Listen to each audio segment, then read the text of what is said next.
Morning. It's Wednesday, 9th October 2024. Welcome to another episode of Pre-Market Commentary. This is Vijay here. I'm not a SEBI registered advisor. Please do your own due diligence when I talk about any stocks or the direction of the market. Please also, if you like this kind of stuff, please like, share, and subscribe. Slowly and steadily, our subscribers are growing.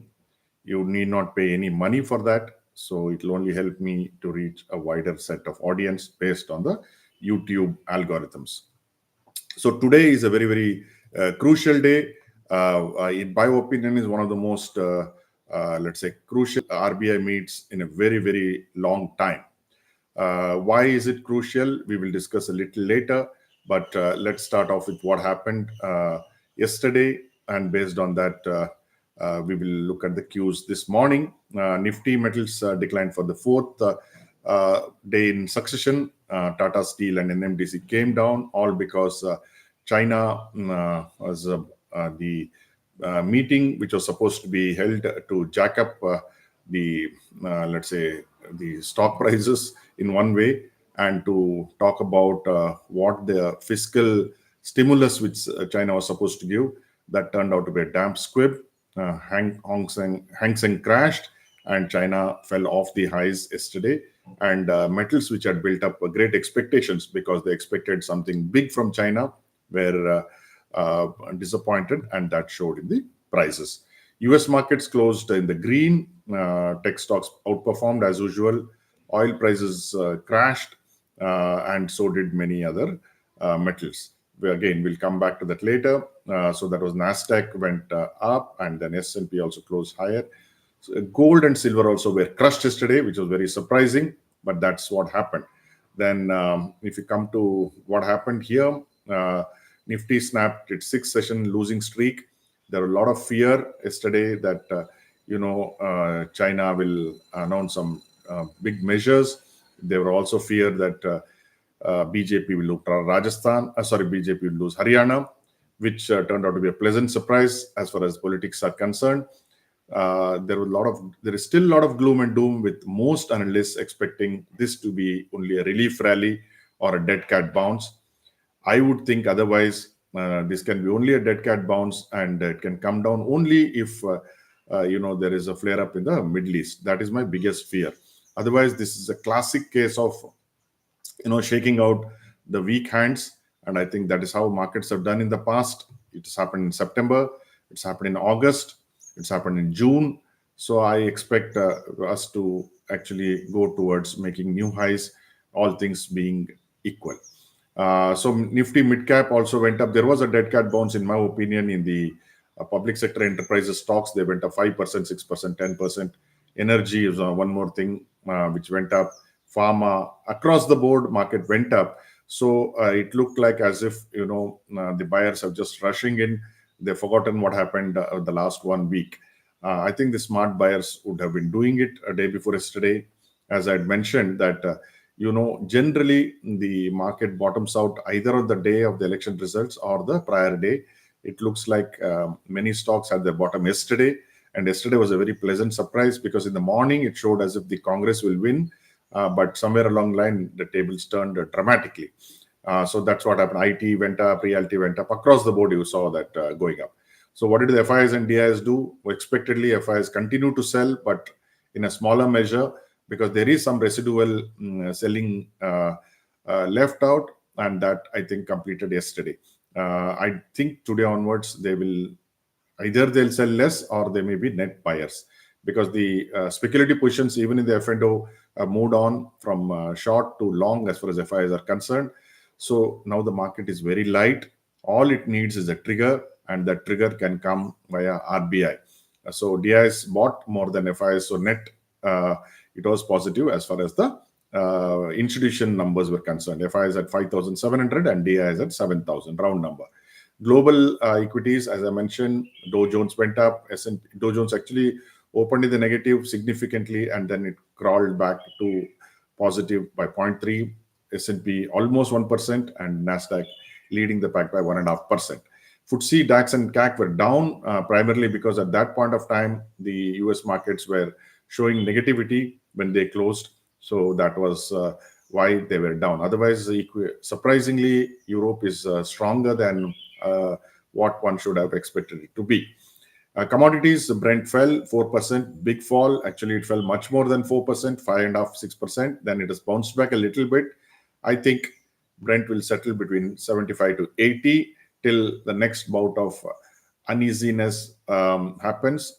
Or if nothing happens, then you may get 65 in the next few months. Gold has slightly recovered, but across the board, all the commodities collapsed. So RBI MPC meet, then they are looking at, governor has been very firm that he will not ease on interest rates unless he gets the 4% target. But he gave a slight hint that he may look at, easing should it go towards 4%, go lower than 4%. It has gone there. We have to see whether he will walk the talk. He has given a hint. Though most people are expecting that there will be no change in the policy, on the other hand, you have people who know their ground situation, like the chief economic advisor Anant Nageshwaran expects. Is actually exhorting the governor, the RBI MPC meet to reconsider the tough stand on interest rates and hope that they will reduce. That is as far as the chief economic advisor.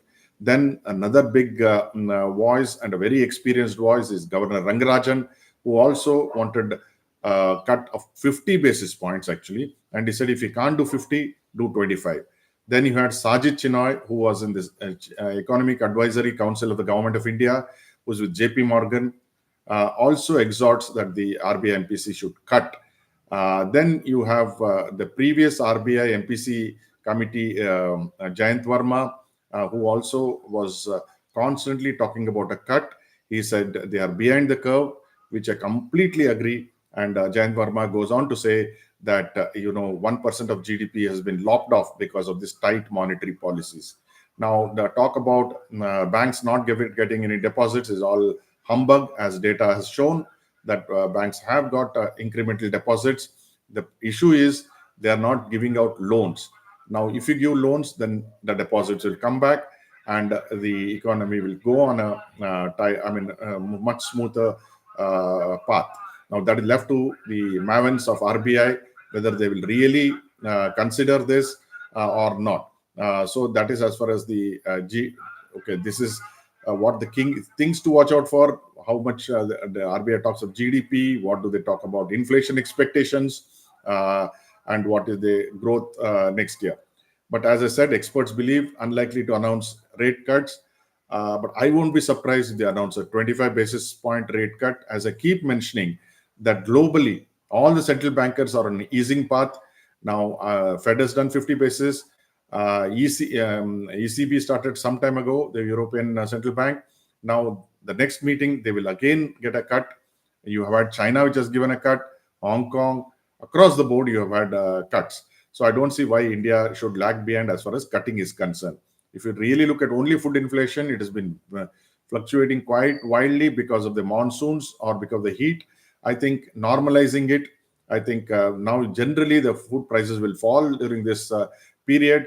So I think we should always, look at future rather than past. Though RBI governor has always highlighted risks from high food prices.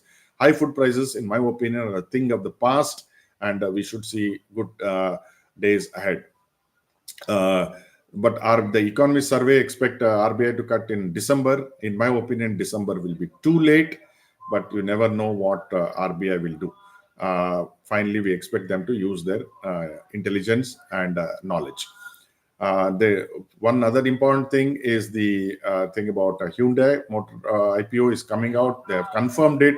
They were a little bit hesitant that if there is unrest in the Middle East, they may postpone it, but they have now gone ahead. So this one will open on 15th October and close on 17th, and it will start trading around 22nd. That is as far as the Hyundai IPO is concerned. And today I'm bullish. I continue to be bullish. I continue to buy on declines. BTFD in my definition is buy today for Deepavali. I think things will be good. I don't see any reason why one should be pessimistic. I certainly am not of the opinion that we are going to hit below the June 4th lows, as many of the big analysts and strategists are talking about. I don't see any reason the way we are going that we should go anywhere close to the June 4th lows. That is the election day lows, when index was about Nifty was about 21,000 and odd. So we may go up steadily. We may have our times when corrections will be there, but I still believe that we should be at least cautiously bullish, if not overtly bullish at this point of time. So today also our mood will be to buy banking stocks on our declines. Unless RBI throws a nasty surprise, I think bank stocks should do well from here on. Yesterday itself, the market has shown what it could do. So I think you can, look for it to. You can always look for it to be positive rather than negative. So whatever you do today, thank you. Whatever you do today, hope you have a profitable day. Thank you for joining.